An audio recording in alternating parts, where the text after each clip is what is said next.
Durante muito tempo construí uma história em cima de um castelo destruído. Pra fugir dessa realidade dura eu já encontrei mais de 1000 motivos. Agora essas palavras de pessoas santas parecem música nos meus ouvidos. Já que ficou quase insuportável ouvir a voz dos meus olhos aflitos de tanto chorar. Depois que a festa acabar e eu não me matar, talvez eu peça ajuda pra voltar de um lugar de onde despenquei, feito um anjo que morreu de raiva. Na queda eu me despedacei, mas eu já me permito mudar.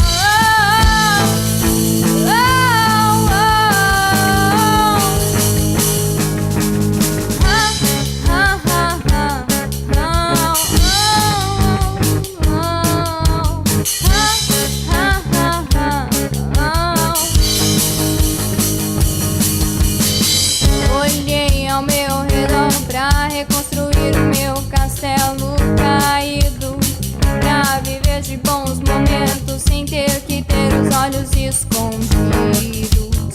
Já fiz até um testamento que não tem nada, nada, nada escrito, já que a minha maior herança é a que eu vou levar comigo pra evoluir.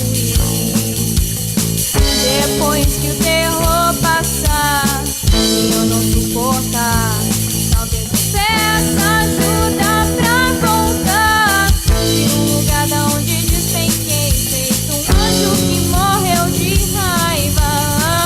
Na queda eu me despedacei, mas eu já me permito mudar.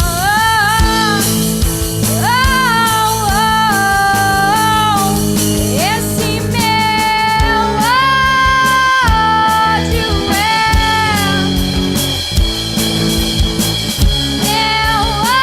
ódio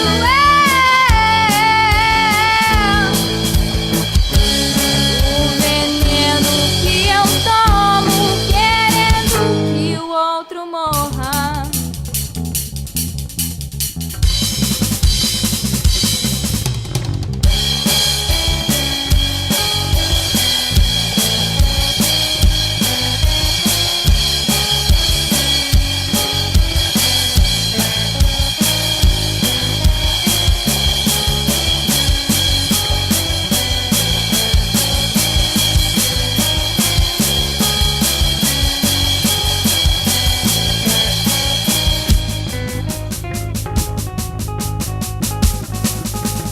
Esse meu ódio